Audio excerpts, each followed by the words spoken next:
Hello, everyone. Why would you ever go outside and do anything productive in the summer when you can watch me play Shin Megami Tensei? So, welcome to the first episode of Let's Play Shin Megami Tensei 1. We're gonna have a good time. We're gonna summon some demons. I love this game. It's the third game in the Megami Tensei franchise. Two had come out previously for the Famicom, and this is the first one for the SNES, Super, whatever you want to call it. Super Famicom, SNES, whatever. Now, I think this game is kind of where Megaten first found its identity. Megami Tensei 1 was kind of just a neat little dungeon crawler based off of a book series. Megami Tensei 2 was in the same continuity, but more fleshed out the ideas and kind of became its own thing. And then I think this is the one where they finally decided to just fully take the premise in their own hands, there being Atlas, that is, and just create a RPG just based off of their own ideas more so than the book series. And I think it worked out well. This game hasn't necessarily aged the best, and it definitely is hard to go back to, especially if you've played, hell, pretty much any RPG. Any modern RPG, rather. But I like this game a lot, and the old gameplay doesn't bother me too much. So I figured I'd make this LP just so people can either have a nice little walkthrough that they want to use, or even if they just want to use this to experience the game, that's fine too.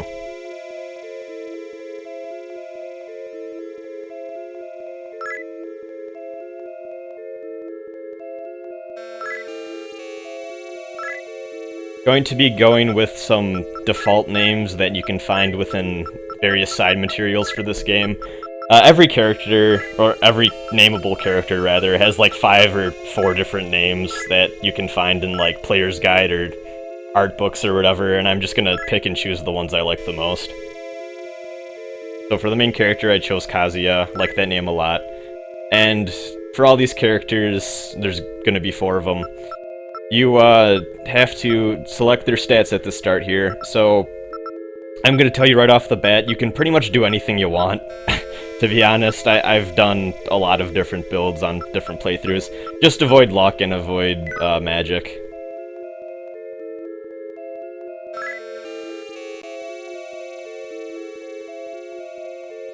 Hate that TV show.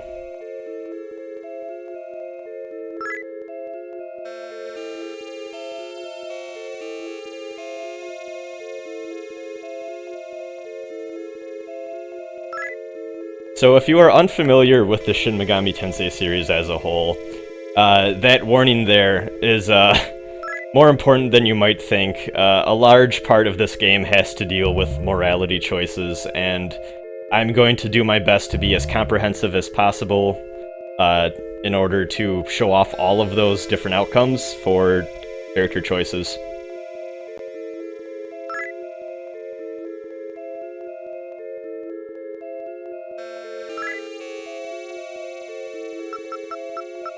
I actually don't remember what I named this dude.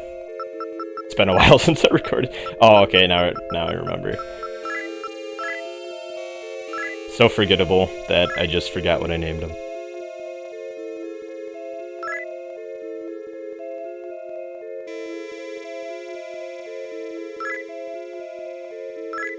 Alright, so we're gonna decide Jesus' stats here.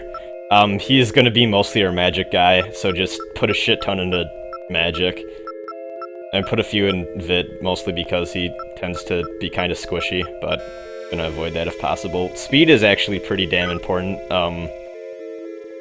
I know one of the pro speedrun strats or whatever is to just put a shit ton of points into speed at the start here. Very useful for just dodging and being able to run away from random encounters and whatnot.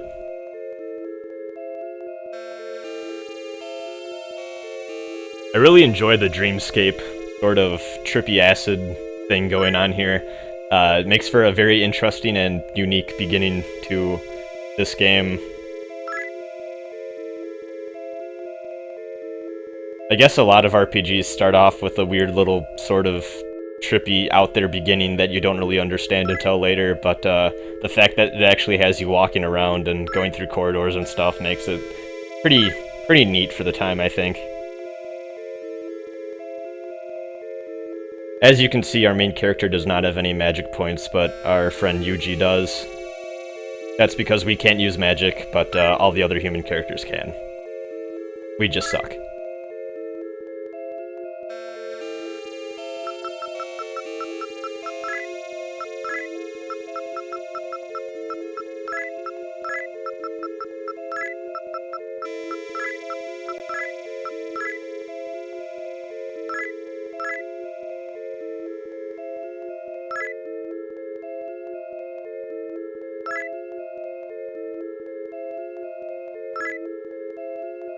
Alright, so this guy's gonna be our physical attacker. He's more tanky, so... you can kind of build this guy in a lot of different ways. You can have him be more, like, speedy or just straight up tanky, and I kind of went for just more of a tank, if anything. I think I gave him more strength here than I probably should have, but, whatever. Does anyone still say rats anymore as, like... to, like, denote that they're pissed off? I don't know. I haven't heard that in a while. And as you can see, because I gave him the most fit, he has the most HP.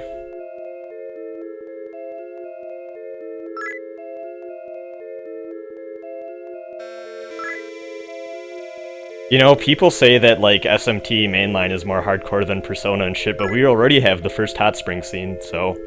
I don't know.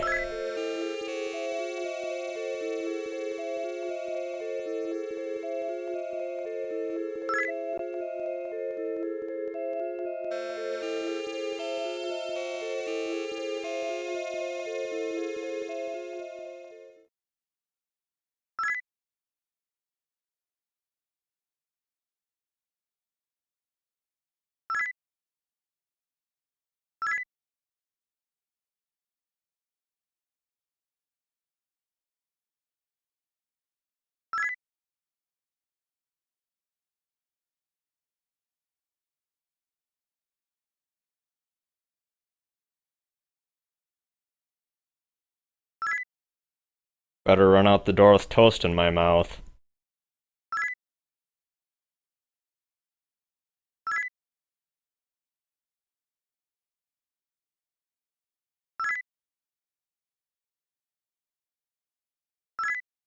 Motherfucker, all I wanted to do was, like, torrent a movie, and now I get this stupid-ass message about, like, demons and shit trying to destroy the world. I think this is commentary on how bad LimeWire got. Anyone else remember LimeWire? Holy shit, that stuff was awful. Does LimeWire still exist? You know what? Don't even look that up, because I'm sure you'll immediately just get malware.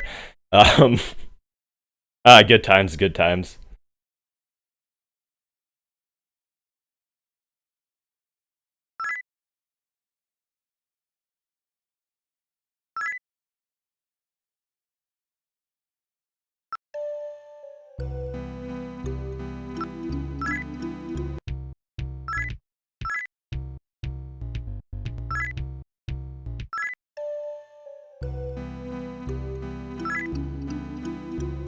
So your bedroom here is basically like a free heal and save area and whatnot.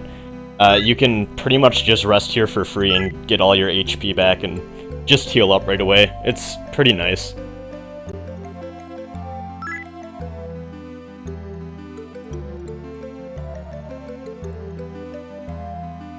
Get some tutorial stuff here about negotiating with demons.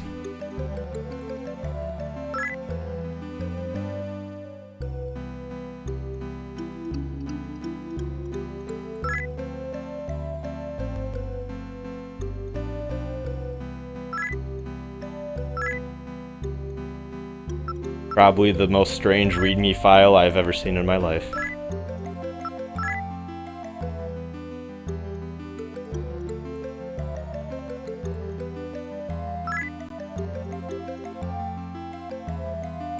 This scene always reminds me of, apparently when I was like 4 years old, there was this like massive fucking storm in our town, and like there was a tornado that like just fucked up everything. We had a, this was when I lived at my old house when like I was in like kindergarten or some shit, I don't know. But we had this massive tree in the front yard, and I remember waking up that morning and wondering why the fuck I was in the basement, and then I went upstairs and saw that there's a fucking tree just collapsed in our front yard. Which was weird too, because apparently when I was younger, like, I would wake up at the lightest fucking noise and get freaked out, and I just slept through a fucking tornado, so who knows.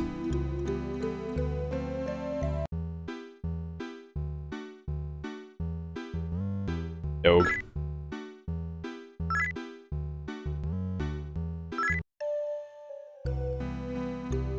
So we're gonna go out and get our mother some coffee.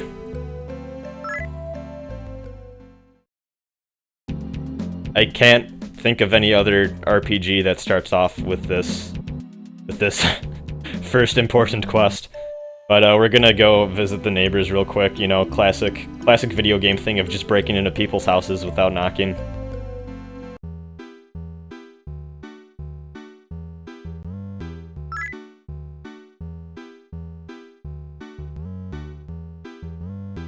I like how this guy has the same theme as the dog.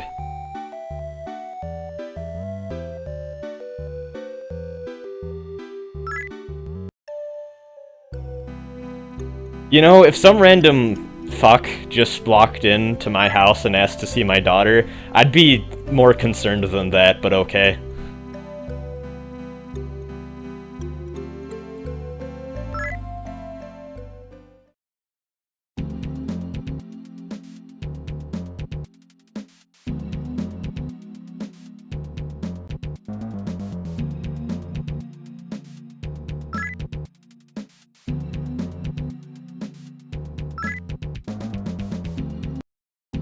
So, most of this section of the map is blocked off, so you can't just go walking around Tokyo. Don't know why we can't just go off-road and into the woods and just, like, you know, scoot around the blockades and shit, but I guess our main character doesn't want to get dirty.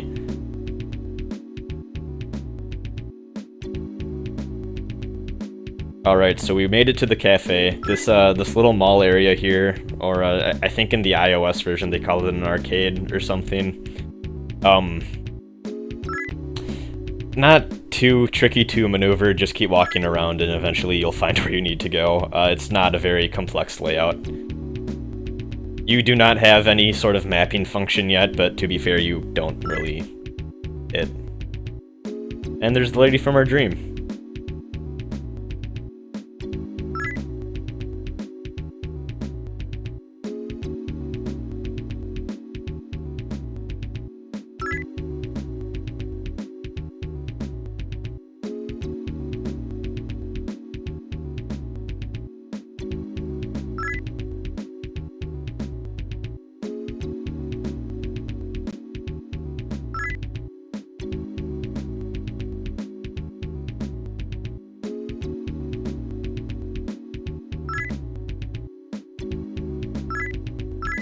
You know, I just realized Mainline has a thing with creepy hospitals because Nocturne has a creepy hospital, this game has a creepy hospital.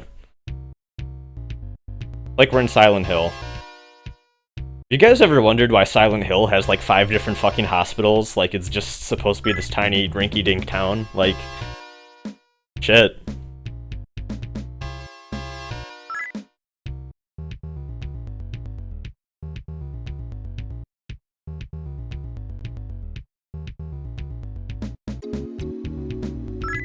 That is a weird-ass shirt.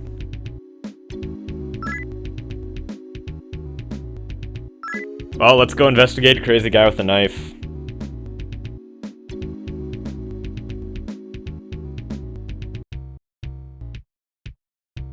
But first, let's go to our Doomsday Prepper store and just buy a shit ton of armor for no reason with our allowance. I feel really upset because I know somewhere in like Alaska maybe or some bullshit, or maybe like Utah, one of the weird states, like some fucking kid is like a hardcore Doomsday Prepper and goes out and buys leather battle armor with his allowance. So we're gonna just equip all of this, and you can notice our defense changing there in the bottom. And I think our evasion was that last one. Wasn't paying too close attention. Alright, we're We're ready to face the knife-wielding crazy man. You know, any sane person would just call the cops, but I guess not.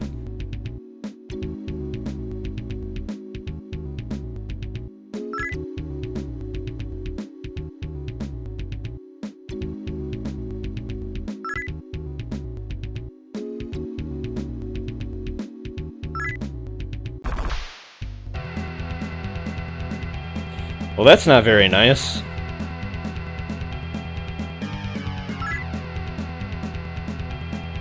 That's even worse.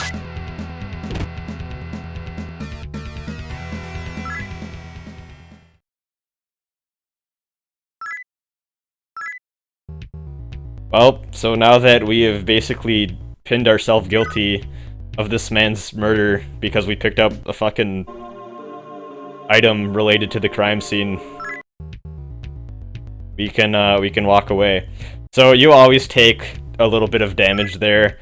This is actually the first playthrough where I decided to try and buy armor beforehand to see if it actually affects anything. It doesn't. You still take that same amount of damage, which is kind of dumb, but whatever.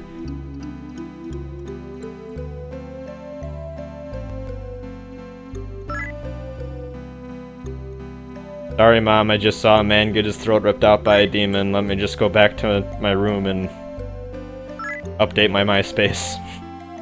Whatever kids did back then. This game came out like a year. I'm assuming this game takes place in like 92. I think that was the year it came out. I wasn't even a thing in 92. I was born in 93.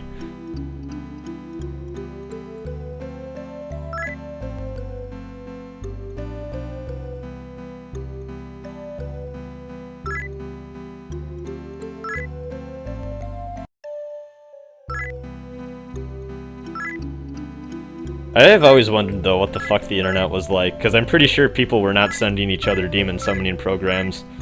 And yeah, speaking of demon summoning programs, I accidentally checked the readme thingy again. But yeah, we're not gonna bother with that a second time. So we're just gonna go to sleep.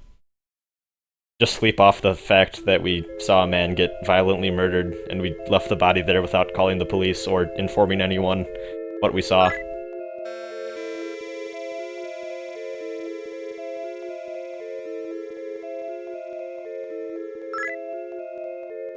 Starting to question Takashi's vernacular, if he's saying both rats and funky, but it was the 90s. I don't know. Things were different back then.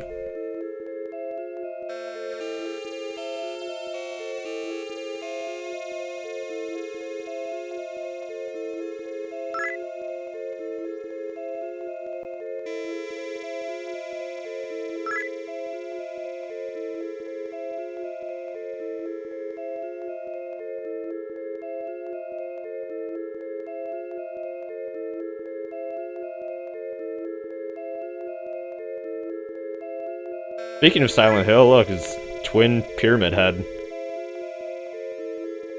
How awesome would it be if, like, if you just stood at this scene for, like, an hour or whatever, like, they just both stabbed each other, like, at the end of Silent Hill 2?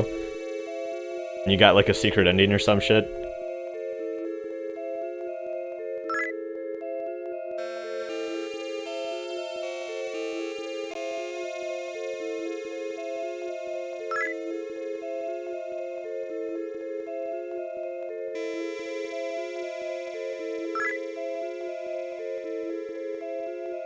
Let's be a good guy.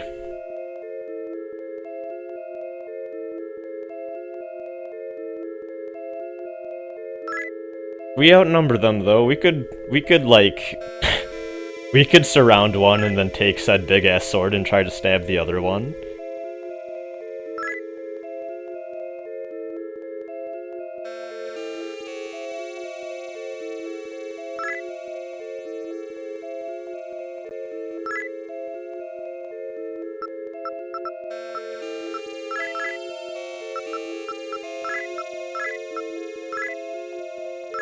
And that's the last person we're gonna be naming.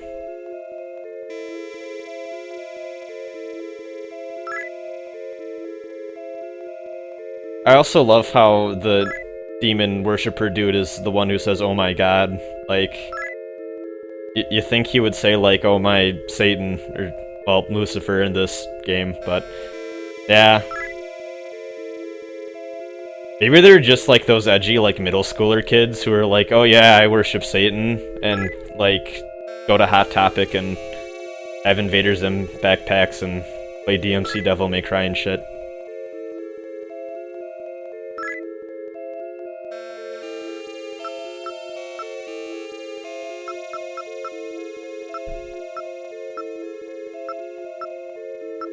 I knew this kid in high school who said, like, he worshipped, like, Thor and shit. Or, like, you know, the Norse mythology. And, no idea where that dude is, or how his faith is going.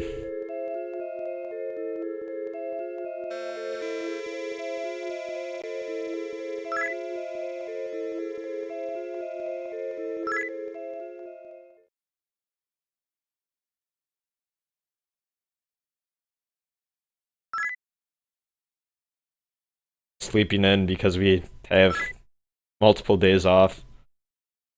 And having people being angry at you for it. This game is starting to hit too close to home. And sleep in until 2 o'clock if I want, damn it.